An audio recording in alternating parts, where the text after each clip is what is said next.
Hello friends, welcome to my channel. સ્વાગત છે તમારું મારા કિચનમાં. આજે હું તમારી સાથે શેર કરીશ ભીંડાની કઢીની રેસીપી. તો મેં અહીંયા 250 ગ્રામ જેટલા ભીંડા લીધા છે, ધોઈને સાફ કરીને લીધેલા છે.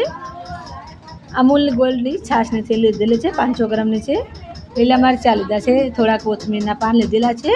તો હવે સૌથી પહેલાં આપણે આ ધોઈને મૂકીએ છીએ. તો આપણે આ કપડે કંઈ સાફ કરી નાખીએ ભીંડા. ભીંડા આપણા સરસ કટિંગ કરીને લઈ લીધેલા છે. આ રીતે ભીંડા કટિંગ કરવાના હોય છે. તો હવે આ ખાંડણીમાં આપણે મરચાંના ટુકડા કરીને મરચાં ખાંડી લઈશું. 4 નંગ જેટલા આપણે મરચાં લીધેલા છે અને આપણે આ રીતે ખાંડી લઈશું. હવે આપણે કઢી વઘારવાની તૈયારી કરી લઈએ. તો આપણે તૈયારી કરી લીધી છે. લસણની પેસ્ટ લીધી છે, લીલા મરચાંની પેસ્ટ લીધેલી છે, રાઈ લીધેલી છે, મીઠો લીમડો અને કોથમીરના પાન લીધેલા છે. તો આપણે તપેલી ગરમ થવા મૂકેલી છે. આમાં આપણે થોડું 2 ચમચા જેટલું તેલ એડ કરી દઈએ. આ 2 ચમચા ભરીને આપણે તેલ લઈશું. તેલ ગરમ થઈ ગયું છે. આપણે રાઈ એડ કરી દઈએ. રાઈ આપણે ફૂટી ગઈ છે તો આમાં જીરું એડ કરી દઈએ થોડું. હવે લીમડાના પાન એડ કરી દઈએ. હવે આમાં પેડા એડ કરી દઈએ અને આને આપણે તેલમાં શેકીશું. પછી આનો ફેરથી વઘાર કરવાનો છે.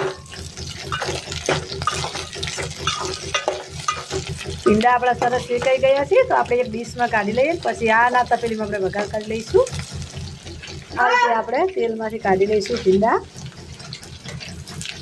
હવે આમાં આપણે મસાલા એડ કરી દઈએ. તો આપણે જે આ પેસ્ટ બનાવીને મૂકી છે ને એ એડ કરી દઈએ લીલા મરચાંની. હવે હલાવી દઈએ. 1 ચમચી જેટલું મીઠું એડ કરી દઈએ. અડધી ચમચી હળદર એડ કરી દઈએ. આ લસણની પેસ્ટ એડ કરી દઈએ. અડધી ચમચી જેટલું આપણે કાળા મરીનો પાવડર એડ કરીએ. 1 ચમચી જેટલું આપણે ધાણા જીરું એડ કરી દઈએ. હવે મિક્સ કરી લઈએ. ધીમા ગેસ ઉપર આપણે આને સાંતળવા દઈશું. આ સાંતળે ત્યાં સુધી આપણે છાશનું અને ચણાના લોટનું બેટર તૈયાર કરીએ છીએ. આમાં આપણે એડ કરવાનું છે.